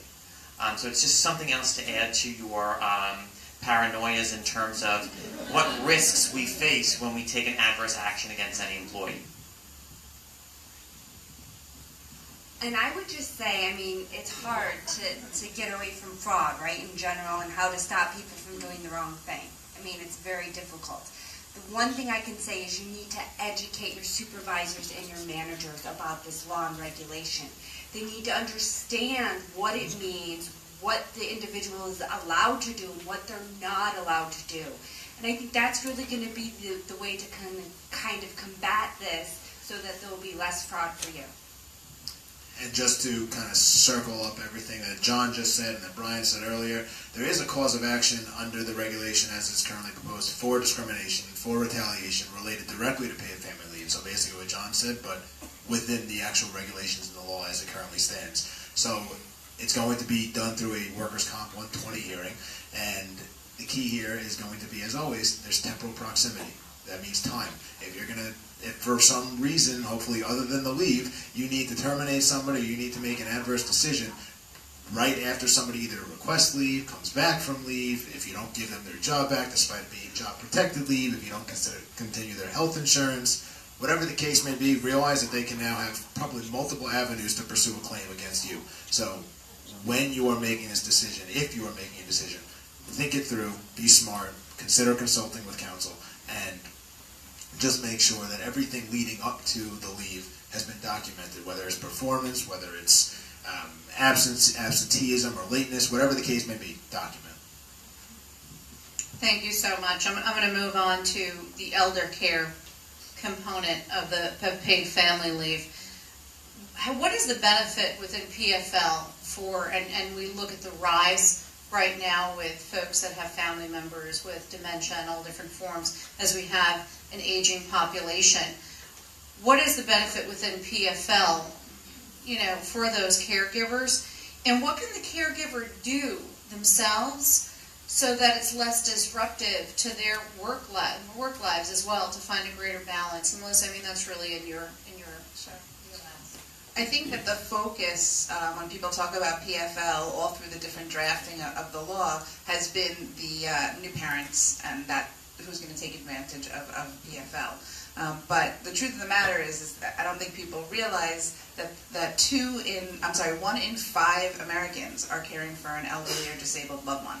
That's a huge portion of the population. And elder caregiving costs the economy $33.6 billion a year in downtime, turnover, presenteeism, absenteeism. So it's huge numbers that we're looking at, and I think that the biggest part of the population that's going to be looking to take PFL is going to be people who are caring for family members. To that end, anybody who is an elder caregiver can really prepare themselves by making sure they have powers of attorney, health care proxies, everything in place so that if they are taking care of somebody, they can do it with some sort of ease so that they're not taking huge amounts of time off. And if they do take some time off under PFL, use that time to get all of these documents in place, get themselves educated, and learn what resources are out there to help take care of their aging loved ones so that maybe they don't have to take time off from work. I mean, we have to face it here. This is not good for the employers who are going to be losing talent, and this is not good for the employees who are going to be losing their part of their income, to take care of an aging parent where maybe they could get some other sort of assistance. And I think it's important to add, because I personally have worked with a lot of healthcare organizations that do this, that there are what I like to call daddy daycare centers that are out there. And a lot of times when an elderly person has Medicare or Medicaid, depending on programs like PACE, like this programs for all-inclusive care for the elderly that are out there, where that can actually be free for their parents depending on what type of coverage they have. So it allows your employees to take that time to educate themselves, do exactly what Melissa's saying, but educate themselves so that they can live a better work life and feel, more guilt-free, because it is a burden. I lived through it myself, and I was like, wow, that would have been amazing had we had all those preparations 15, 20 years ago. So I think that's really important for HR professionals to know as well, so that they can educate the employee, so that the employee doesn't have to take all that disruptive time. Right, and that's what our tools and advice for working caregivers, or as Christelle calls it, TWALK, that's what our employee benefit program is aimed at doing. We just go into companies and educate the employees on what's out there, so if they're faced with an elder caregiving issue or responsibility, they have some options and alternatives. Yeah, I know initially, do you guys have, I'm sorry, before I jump to the next question, anything else you wish to add? We talked about earlier how folks are going to be notifying their employees. To Henry, you had said, and Samantha, you also had said that there will be posters that'll be distributed. There will be pamphlets, so that you can educate. Do we have a timeline of when any of that will be out and made available to folks? Soon. It's like your parents driving the car. About an hour. We're almost there. About an hour. They did have on the workers' comp website, they did have the forms, the PFL1 form he was talking about. As of such to date, they've taken it off. So I don't know what's going on. There, as I'm sure everyone here has experienced, there's often contradictory information that's out there. It can be a confusing space, ever-changing regulations. What are some credible sources? And Brian, I'm turning this over to you because I know Jackson Lewis educated themselves partially by going to ShelterPoint's website at times to get information from what we had discussed earlier. But what are some credible sites out there that folks can go to? Well, sure. So certainly New York State will have some FAQ sites, that sort of thing. But ShelterPoint's, of course, regularly monitoring everything out there. And we're continually updating the Paid Leave NY website to make sure that all of the latest information is out there. And again, if you do go out to paidleaveny.com, I'll say that a few more times before we're done, I promise, you can register. And so you'll get email alerts whenever anything changes. And we're very, very focused on really keeping our fingers on the pulse of this rapidly evolving stuff. So as soon as there's new forms, as soon as we get some information about taxation, as soon as we have any new news about anything, we will be sharing that news. So please do go out and register if you want to stay up to the minute. Henry? To echo also what Brian said, and on Jackson Lewis's behalf, obviously I think most of you probably know our website is very easy to remember. It's jacksonlewis.com. We, as I'm sure many of you know, we have offices across the country, so we're focusing on all laws, so everything Brian alluded to earlier, Rhode Island, California, New Jersey. You can even find information, if you want to see how things have been rolled out in other states, you'll find information on our website. We do blogs, we do publications. We obviously do a lot of work with SHRM. As I know many of you know, we do our breakfast series, we do our monthly dinner meetings, we do our last Friday webinar. I know I've spoken at the last Friday webinar, I've spoken at the breakfast series. I know John has spoken. You'll hear us covering it probably to the point that you don't even want to attend anymore, but keep attending. And we have offices in Manhattan, Albany, White Plains, so we have our finger essentially on the pulse of what is paid family leave. ShelterPoint, as Brian says, is a great resource. It can definitely help you, especially from the aspect of your carrier, something where you might have questions. If your carrier is not doing it, use them. And for us, if you need help, have questions, you can access any attorney, at least in our Long Island office, by email, whether it's myself, whether it's John, Chris, anybody you need to speak to, we can answer your questions. One other thing I want to mention is that you can email your questions to, I believe it's pflquestions.com. Right. So if you send an email to pflquestions.com, you forget to ask a question today, we have a variety of folks here after the program that can answer some of your questions. But if if you have something, you can email it to us. We will work hard to respond to that in short order. Samantha? So as, as an employer trying to learn about this regulation and find out information, ShelterPoint, if you Google it, is the very first site to come up on questions, and they have a great site and a lot of information. So that was very helpful for me when I started out. Another really good resource tool that I like to use is I go to the New York State Business Council, and that just gives you really good information on regulations, proposed, passed, and they can give you some great information. Melissa? I can only direct you to our website, genzerlaw.com, for any information that you'd like to learn about educating your employees regarding elder caregiving issues. We'd be happy to do that for you. I think that would be really important too. So what we want to do now is I'm sure you guys have a ton of questions that you'd like to ask the panelists. The panelists, what I'd like to ask you to do as well, because we only have one mic to run around with, in case it's a hard time hearing. If you could repeat the question that you received before answering, that would be wonderful. Okay, so just raise your hand if you have a question. We'll run the mic to you.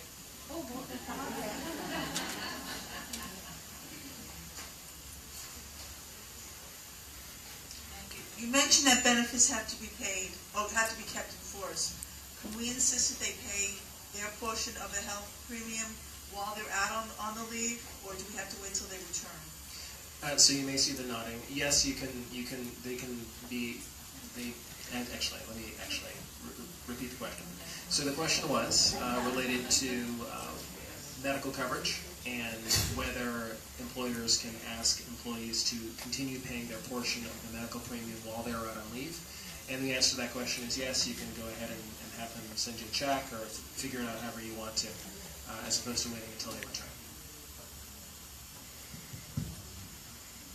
And just to add, same as with the FMLA, where if they don't pay their premium, and then can you kick them off? You have the 30 days, the 15 days. That still applies for paid family leave.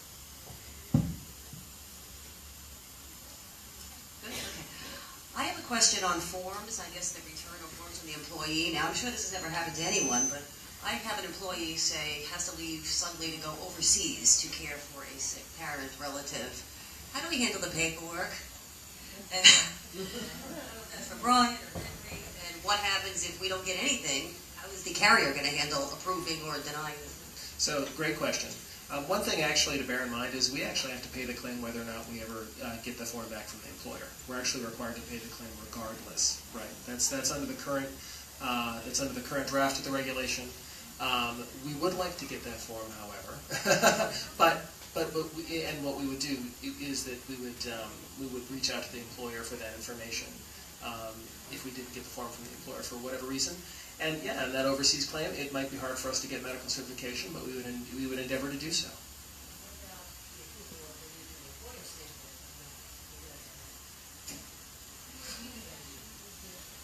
Well, if she repeats the question first, so then I can repeat the question.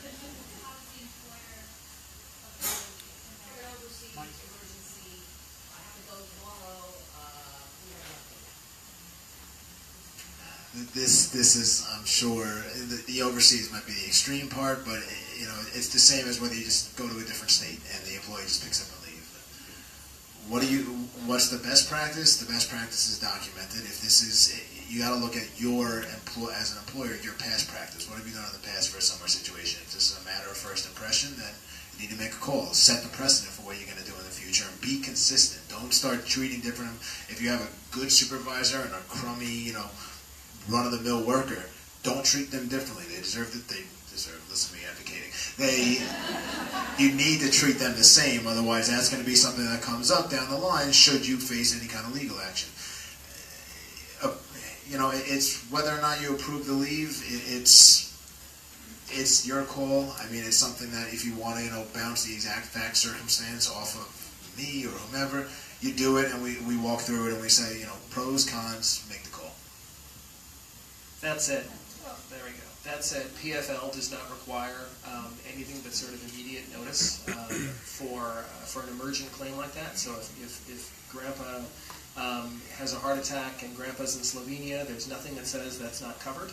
So the safe thing might be to say, I Just go to Slovenia and we'll get the paperwork, because stopping them or not letting them do it, I mean, that doesn't sound like a great answer either. And it brings up a really interesting point that let's just say one of your employees' children has an asthma attack and is rushed to the hospital that morning, never calls you to say they're not coming to work. Under PFL, they're allowed not to notify you before work starts. I know a lot of our policies say you must notify us before your working schedule starts, right? Under PFL, they have to notify you as soon as reasonably possible. So that could be the next day after she's not in the hospital anymore, or something to that effect.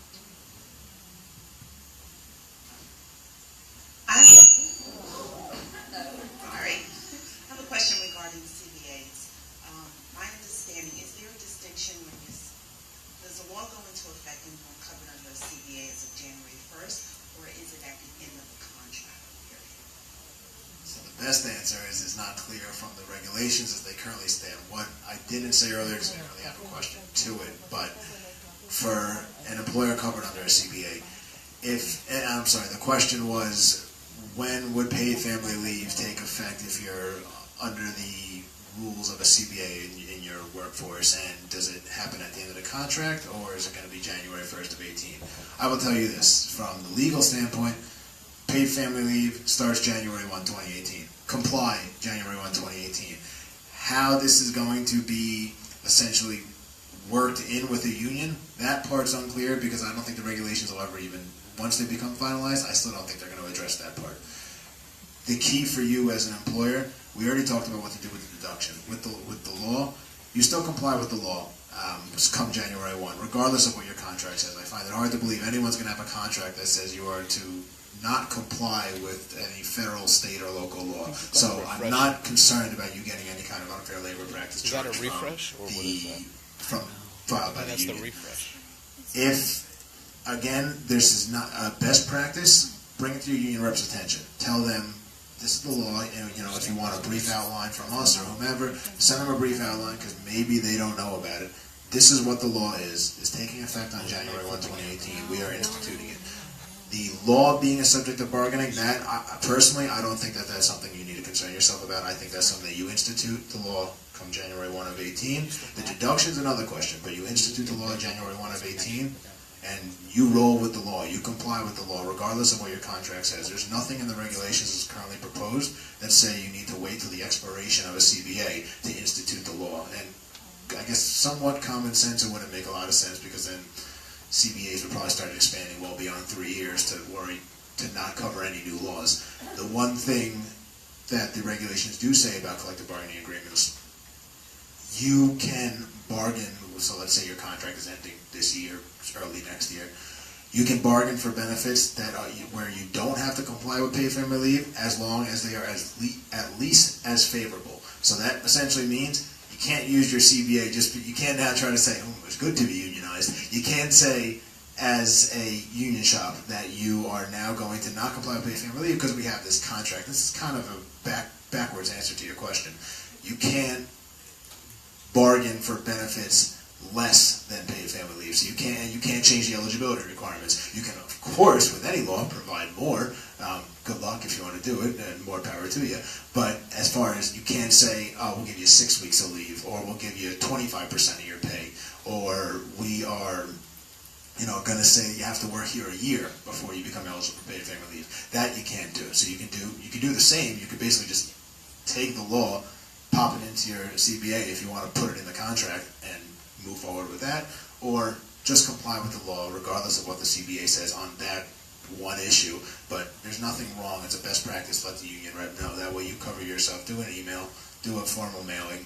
Just keep track of it.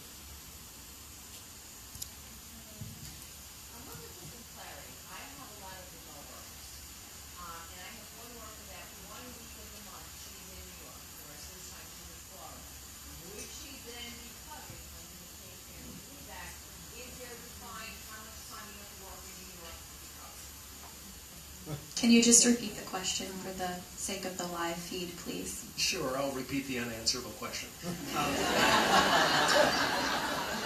So the question, which I'm thinking she made up just to get me, it's a hypothetical, but no, I think it's actually her real circumstances that she has an employee who works 1 week per month in New York, and the rest of the time she's in Florida. And the question is, would she be covered for New York PFL? So there's nothing about, I don't know that I can provide precise clarity with you on this. I think obviously the easiest thing you do would be to say you're covered, because anybody who works in New York State or works for a New York State employer is covered under paid family leave. But you know, the primary thing is where you work. If you work from home in New York State, or if you work in an office in New York State, then you're covered. And given this person works, you know, in New York State for at least part of the time, I would say they would likely be covered. But boy, that's a thorny one. That's a thorny one. I think you'd have an argument, but I'm not sure who you'd be making the argument to, or if you'd want to have the experience of making that argument. I think I had a brain freeze when you said whether or not the employee completes the paperwork, they're still covered. Does that mean that they also get paid? No, my apologies. It's whether or not the employer completes their portion of the form. I may have said employee, I apologize for that. But the employee, of course, is submitting the claim. There's a part of the claim that the employer is responsible for filling out. If we don't get that information as a carrier, and I would assume most carriers would do this, we'd reach out to the employer for that information, because obviously we want to make sure, you know, how long that person's been working for you, whether they're actually eligible, that kind of thing. But you know, we're held to a very high standard in terms of paying those claims, and we would like it if we could just simply pen to the claim until we could get the employer information, but that's not the case. I just have a quick question on the serious health condition. Who makes that determination? It's the insurance company? It's the employer? Is it the doctor? Is it all collectively? I think in terms of paying the claim, we would actually be making the determination of serious health condition, but I'm going to let Henry chime in on this, because I think from an FMLA perspective, there's an interesting twist to this too, potentially. Well, FMLA, you know, it comes down to the employer's, I hate to say discretion, but you have to determine, and you're allowed, as we know, we all, I think, use forms to request more information from the doctors. That's one of your rights under the FMLA. Again, as the central theme of today, other than uncertainty, is documentation. So with, as Brian said, with paid family leave, our understanding, my understanding, is the carrier's determination as to whether it's a serious health condition that they are going to cover. Because again, the employer's not making, unless you're self-insured, the employer's not making a determination here. The carrier is. For FMLA, you know, here's where you're going to run into the issue of, if the carrier says it's not a serious health condition, let's just say, and FMLA, you are now, you know, HR is making this determination of, well, is it not? That's where, more likely than not, you're going to hopefully call somebody like myself or somebody in my office, and we're going to tell you, you know what, let's ask for clarification from the doctor. Let's get more information, so we, you know, because they might just say, sick. I've been sick for like 17 years. Everybody's always sick. I mean, everyone's got a sniffle or a cough or something. The key here is figuring out what is that, you know, some doctors will write one word, and you're expected to make a determination. No, you have a right under the FMLA to go get more information. So we do it. In regards to bonding, is that... In regards to bonding with a newborn, does that need to be taken continuously? Does bonding need to be taken continuously? So the question was, does bonding need to be taken continuously? No, it can be taken intermittently. There's nothing that says that can't be taken intermittently. And so I'm sorry, was that follow-up? Yeah. Go ahead. So it's the employee that determines which 8 weeks they would want to take? Yes. So theoretically, if somebody has a child in April, they could take the week of Memorial Day, the week of Labor Day, 4th of July. I'm just...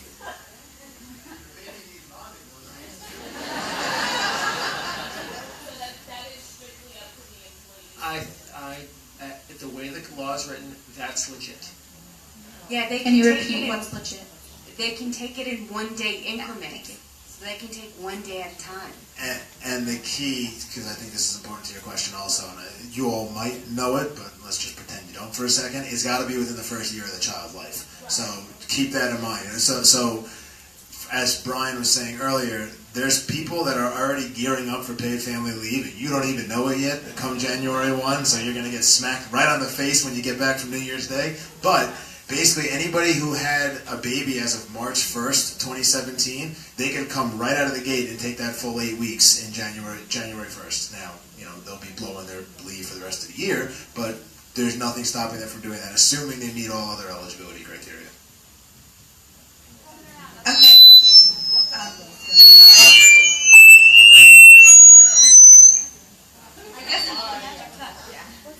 Can I get some clarity on the contribution rate?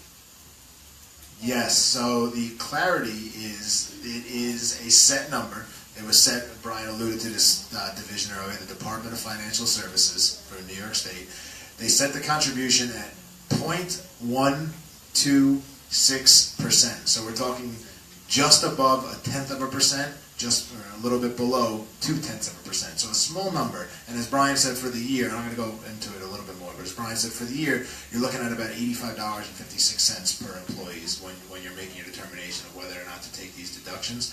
So the 0.126% of an employee's weekly wage. So up to the cap of the New York State average weekly wage. Brian said it was around $1,300. It's $1,305.92. That's $1,305.92. That's the max. So half of that for 2018 is going to be the max benefit that a carrier is going to pay out. One thing to mention, the way the state originally phrased how that deduction would be taken was a little vague in the regulation they issued, and so we've been working, carriers have been working with the state to get some more clarification. The intent is that the contribution is capped at 0.126% of the annualized average weekly wage. So the challenge there, or the reason why that's important is, say you've got somebody who makes commission income and they make almost all their pay in, say, February. It's not like you would cap that week's contribution at $1.65, which is 0.126% of the average weekly wage, because that would then under-collect and underfund the program. So, one of the challenges, well, gosh, how are we supposed to deal with that? One of the ways you could potentially deal with that as employers is to simply kind of do this like FICA, or do this like they do it in New Jersey, which is to take 0.126% of every wage dollar until they hit the annual cap of $85.56, at which point they're done for the year. And that way you can kind of make sure to kind of collect the right amount for everybody. Different employers may choose to do different things, but that's one approach that we're advocating. And just one thing, it's been about 100 things. One thing, the contribution rate that we just cited to, that is subject to change annually. It's set for 2018. That's the number you're facing. But every September 1st, the Department of Financial Services is going to reevaluate. So essentially, if this program rolls out and ShelterPoint realizes that they're well in the red and they're losing tons of money, you can bet that contribution rate might go up. That's it. Even beyond what we're experiencing, the benefit gets a lot richer every year.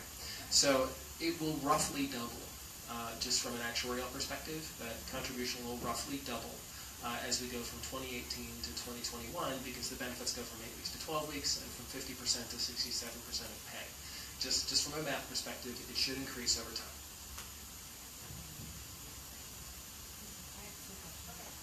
Two questions.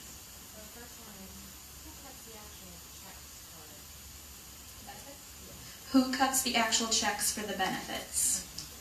We do. The carrier cuts the checks for benefits. And your second?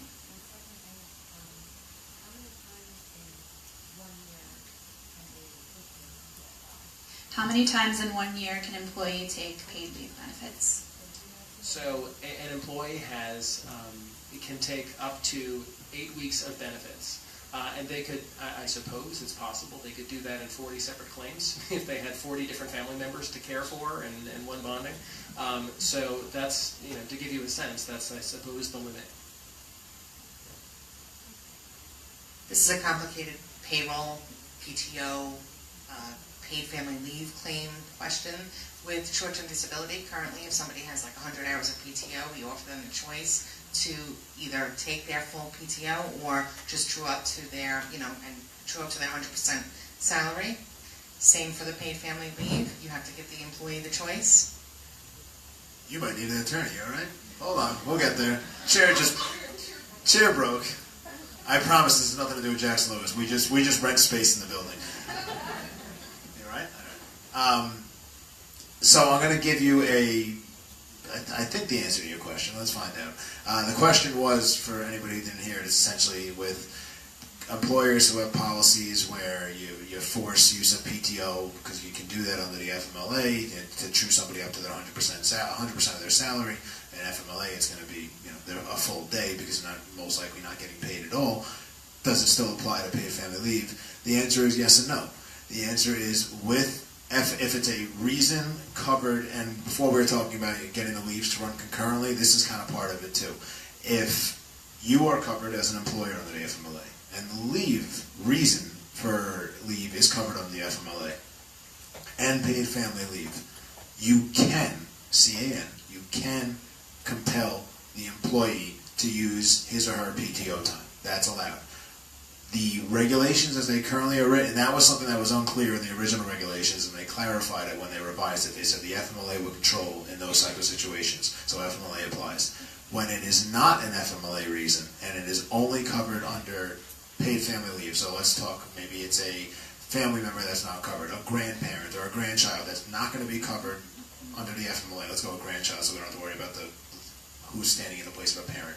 A grandchild that is not covered under FMLA, but is covered under paid family leave.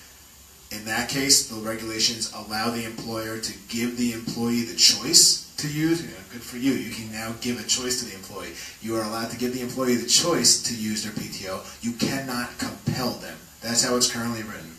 Might that change? Absolutely. So I am telling you right now, that is why we have basically been putting off finalizing anybody's handbooks or policies, because you're going to end up paying us twice. Once to do it now, and then if it changes, well, that's okay with me. It's probably not the best business strategy for you guys. So anybody who is telling you, oh, we'll write your policy right now, it'll be good come January 1, 2018, it's not possible. If nothing changes, then yeah, it can be done. But right now, you want to pump the brakes until taxability, the exact notification requirements, the waiver requirements, until everything is finalized, we're going to hold off. I'm going to jump in here, and just to say, so in that circumstance, you as the employer can request reimbursement. Like you do for like workers' comp or disability, you can request reimbursement. But this is just another important reason why everyone needs to look at all the policies and how they're going to work together. Maybe you're going to change that policy. Maybe you're not going to offer a full paid. This is all going to be reasons to review your policies. So going back to those who are ramping up to go 1-1, because I believe I do have some. So if somebody took FMLA during 2017, so I know this only applies in the first year, are they entitled to PFL 1-1? So the answer to that question is yes. So and that's just because it's a fresh start and a new benefit. They can double dip in that way. And before that question comes, just to add on to what Brian said, obviously he's right, and also you're going to face. There's a very good chance you could face the employee who takes off. Let's do the math. Essentially, October, November, December, January, and February. I'm going to try to do it. I don't know if it'll be allowed, but you might face that. You might face that situation. So, just from a general, non-legal HR perspective, staffing. Think about this. This could be something. So if you start seeing that FMLA paperwork rolling in October and November, and it's because of bonding possibly, keep in mind that's maybe a long-term employee. Keep in mind this might be a lot longer than you've normally dealt with for the last 20-some-odd years of a 12-week absence. This might be a lot longer than that. I just wanted to get some, clarity on a comment made earlier about. I'll try to talk loud. A comment made earlier about someone's change in status and if they become eligible. There was a comment made about then you would have to retroactively collect that payment. And my question is, you went back to date of hire. Is it really retro to date of hire, or just you start collecting when they actually become eligible for benefits? Very good question, and it's actually something with the. Okay, so the question was earlier. We made a comment up here about if somebody's regular employment schedule changes. We were talking about who's eligible for a waiver. Monique was acknowledging that some people might be exempt from the law essentially. if someone's regular schedule changes, Samantha was talking about what the employer has to do from that point on, and now we have to collect, the employer has to collect contributions back to the date of hire. Samantha didn't say anything wrong. That's the way it's currently written. It says retroactive to the date of hire. Now, if you think about it, if you've had an employee with you since 2010, you're not going to retroactively take back, and I'll let Brian jump in here if I'm misspeaking, but you're not going to take deductions back to 2010 for a law that just started in January 1 of 18, where it was permissive to take deductions as of 7/1/17. So will there likely be some kind of clarification in the finalized regulations whenever those come? Most likely. Right now, what we told you is accurate. Is that likely going to be a language clarification? Probably. Would that retro exclude the subject of the 85 cap per year, right? So the most we would. Right, you're not going to, correct, you're only going to deduct what the employee would have paid should they have been eligible that entire time. So the cap, as Brian put it, is still going to apply. I'll come to you next. So similar to this woman that said she has people in Florida, I also have students in Florida, and I have people who are in New York. So the law applies to my New York people, but not my Florida people. And if it doesn't apply to Florida people, then is it fair that they don't get those insurance that they didn't go to pay? Yes. It's only we're dealing with just a statutory law in New York, and a good litmus test, and I apologize because Brian has said this to me in the past, and I don't know if he said it today, but a good litmus test is, are they paying DBL? Are you taking the 60 cents DBL from that person in Florida? If you're not, then don't start doing it for paid family leave. It wouldn't make a whole lot of sense. Right.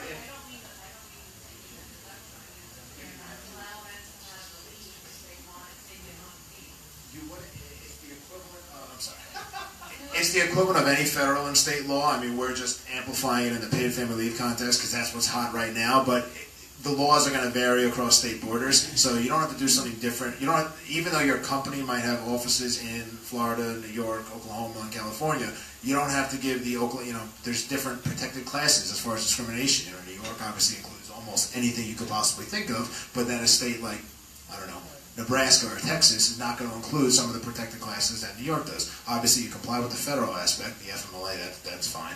But you don't need to start giving the paid family leave benefit to, if your Florida employee wants that time of leave, move them to New York. Tell them to move to New York.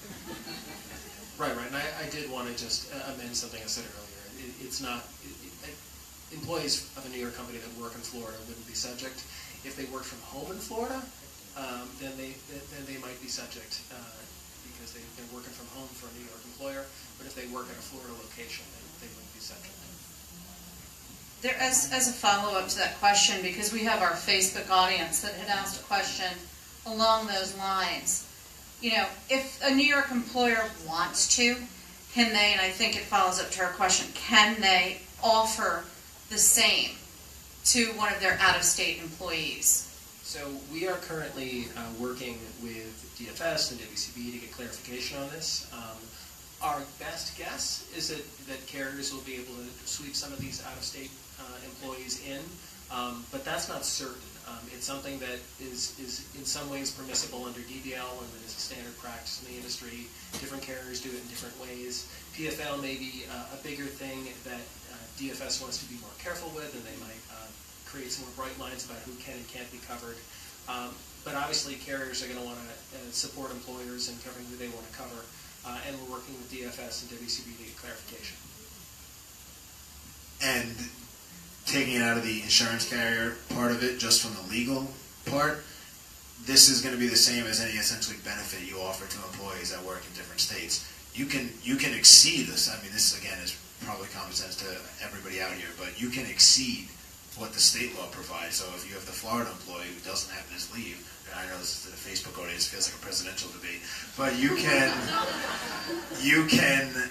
can exceed what a state provides. So you can do the paid family. If you want to finance the benefit and provide the coverage and every outside of insurance, you can. It's going to be a heck of an undertaking, but you can do it. There's nothing. No state law is going to say we don't want you giving stuff to our employees. So you do have the access Facebook, but you don't have to. Okay, I think we have time for just a few more questions. We're going to go here, there, and there. I I actually have two questions. Sorry. One is, I go to because this is a new benefit, I listen to every webinar and everything that's out. So one, I just want to clarify, you said that if the employer chooses to pay the contribution, they can, or does it have to be the employee? Because one webinar I went to said, no, it has to be only the employer. So, No. right, so I'll definitively say that they're wrong. The state set this up when they originally, passed the legislation.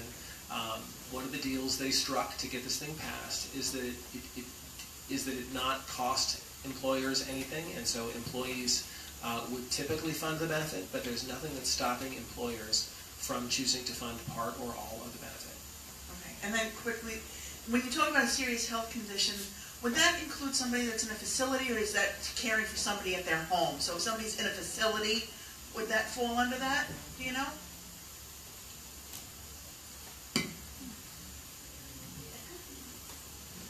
Certainly, in my opinion, yes, it would cover somebody in a facility because the advocacy, needing to be there, staying on top of medical, all of that is still really important even if somebody's in a facility.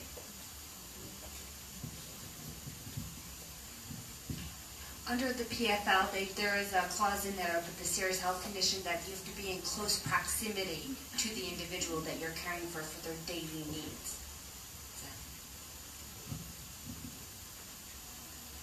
I think I'm next, yes. Just a quick question on the deductions. We've already started this week, our first deduction, and it went pretty well. We didn't get a lot of feedback. Pretty well. The question is on the limit. Now, since we've started already, how does that $85 affect our payroll department? Do they have to start again in January? Do we have to credit them for the money that we've taken out already? Right. So I'm not exactly certain as to how the limit would apply. I think it would probably make sense that you couldn't deduct more than $85.56 with respect to 2018. But yes, the timing is going to be a little weird. So it's probably, I think as long as you did something reasonable. But I hear you. That's tricky. We're going to take one more. One more. And then I've all. Okay, my question is regarding part-time employees, 20 hours or less, the 175-day rule thing. We have many people who work as on-call. We have many people who work fewer than 20 hours a week. Especially for our on-call, they may work one day a week, they may work one day a month, they may work several days a week. Can you address that, please? Because there's some confusion as to what the 175 is. You're not alone in your confusion. The question, everybody heard the question with the microphone? All right. So you cited all the numbers you said were correct. 20 hours or less, 175 days. Just to throw a quick curveball at you, the regulations as currently written, everywhere else except the eligibility portion says 175 days in the last 52 consecutive weeks, so the last year. The eligibility portion just says must work. If they work 20 or less, fewer than 20 hours, it's 175 days. It doesn't have that little 52-week caveat. Again, this is probably going to be a language clarification because it is consistent everywhere else in the regulations. That being said, it's a tricky situation because, as I said earlier, regular employment schedule, regular work schedule is not defined. And your situation is not uncommon. I was talking to somebody yesterday who they run a gym, and they said they have people who sometimes might have 4 days in a week, and the next week 0 days, and then the week after that 6 days. So is it going to be an average, a composite? What we don't know yet. And based on what we know right now, to the extent you can figure out some level of what a regular schedule is, I mean, essentially this is being put in. What you are going to do as the employer is you're going to fill out that form, and essentially it's being left somewhat to the carrier. And I'll let Brian, clear it up, but somewhat to the carrier as far as is this person eligible or not. So Brian, before you go on, I was on a webinar yesterday with the Workers' Comp Board, and they were saying that right now that they were saying that it's going to be defined by how the employer defines a work week. I don't know if that helps anything. So, There are only 250 work days in a year, and you're saying 175. I have somebody that works once a week even, or twice a week, they're never gonna meet that. So Right. they're automatically waived? They could waive out. Automatically you can present them as a waiver? That's true. You could present them with a, and with regard to the on-call, I guess, that's obviously not something that's been clearly defined. One reasonable position would be is if they're not paid for the hours that they're on call, and then they're not at work. That's one reasonable position to take. Kick that around with counsel, but I would throw that one out there. Okay, guys, what I want to do is, we have 3 questions that we're going to address the panel that came in from Facebook. Afterwards, if anyone has any further questions, you see a group of folks that are standing back there? You could bull run them like it's Pamplona. Okay, so the first question I have for the panelists, and this is coming from Safia from Facebook. For solo employee officer-owned companies that are exempt from DBL, is it correct that they will also be exempt from PFL? Brian? Right. So the way that the legislation is written is that sole proprietors have the option, or LLCs or self-employed people have the option to opt into PFL DBL. They have to opt into it as a package, so they can choose to be in PFL DBL, or they can choose to not have it. And if they do elect into it, they need to, and they have other employees that are part of the DBL PFL policy, they have to join their employees on that policy. They don't get a separate policy. Anything else, Henry, would you want to add to that? No, we're all good. All right, this comes from Trey. Does an employee have to show proof of why they need to use PFL, and to what extent? Hi, Trey. Let me level with you, man. No. The proof is really in the forms that you're filing. And as Henry shared with you earlier, there's one general claim form, and then there's specific claim forms for each type of claim. You do need to provide, there will be required some proof, that this really is a grandparent or something along those lines, in order to get that claim paid. And then one last question regarding the 3-day turnaround. Can you explain what the 3-day turnaround requirement applies to? I think we're just talking about the 3 business day requirement to get the form from the employee gives you the form. You as HR employer has 3 business days to fill out, which should probably take you no more than 5 to 10 minutes. 3 business days to get it, and then turn it around back to the employee. That's the 3-day time frame, Mr. or Mrs. Facebook. But what I would recommend, again, because you can never beat a dead horse, is document when you get it from the employee. Even if it's a 1-sentence memo to the file, document when you get the notification or the PFL forms from the employee, what you get from them as far as what they actually turned over. Because if the carrier says, "Oh, they told me that they gave you the birth certificate, they gave you everything," and you say, "No, here's my notes. This is what they gave me," and you keep what you need. Then document when you give it, what you give back to them, and when you give it back to them. So I want to just ask each panelist for any final comments they may have. Melissa, is there any final comments that you would have? Yes, my final comments would be to really try to educate your workforce on alternatives. Super important with all of this. I can't say more of education, right? And it's educating yourselves, it's educating your workforce, and really don't forget about your managers and supervisors, because they're your front line, and they're going to help you. Mine on a happy note, because everybody looks thrilled right now. Education, yes. Documentation, yes. And we could talk about that ad nauseum. But what I really want to say is thank you, everybody here, for coming. Thank you to Monique. She did a hell of a job coordinating all of us, as well as Linda, Christelle, everybody involved with SHRM. They've been, if I told you the amount of emails that went back and forth, you wouldn't believe it, but you would say, hey, that's good documentation. So there's my central theme. Thank you for coming. So I'm just going to end a little bit on a glass half full note. Gosh, I completely recognize this is hard for everyone in the room to comply and document all the hard work that you have to be doing. It's great for the lawyers, and it's pretty good for the actuaries too, but it's hard for the employers. The other thing I throw out there is this has been shown from a research standpoint to have really positive outcomes on the economic well-being of working moms. It has really positive outcomes on the kids. I think it doubles median weeks of breastfeeding, something I never thought I'd be sharing with an audience. So it's a good thing. It's a hard thing for everybody, but it's a good thing. And the other things I will end with you on is paidleaveny.com, pflquestions.com. PFLquestions at ShelterPoint.com. There we go. I got that wrong. PFLquestions at ShelterPoint.com. Thanks. Well done, Henry. Henry has one more I was going to say, thing when any of you call angry saying, this employee's taking advantage, I'm going to say, remember, Brian said it was a good thing. So folks, just to wrap everything up, as a communications expert, what I always advise my clients is communicate, communicate, communicate, educate yourselves, educate them, document, track and measurement is so important to everything that we do.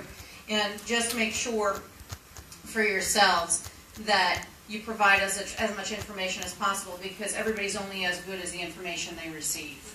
So on that note, we'd like to thank everybody for coming here. I'd love to thank ShelterPoint for taking a lead and putting this panel and allowing me to put this panel together, and to thank every one of you from SHRM, Long Island, to Jackson Lewis, to Genser. Thank you so much for all of your time, to the panelists. Thank you very much. I'd also like to thank ShelterPoint for sponsoring this meeting. All of our goodies this morning were courtesy of ShelterPoint, and I'd also like to just let you know that crowd that you're going to mob back there in a few minutes are ShelterPoint Life Insurance Company employees, and they are Katrine Atienza, Alex Corrado, Carmelo Diavanzo, Brian Denham, Stephanie Haber, Rebecca Hanna, Felix Ojas, and Simone Claridis. Thank you also very much for coming, and we look forward to seeing you soon. Don't forget your CEU certificates, and for Facebook live stream, please email the 2 secret passwords to executivedirector@SHRM-LI.org within 30 minutes of the end of the stream. Thank you.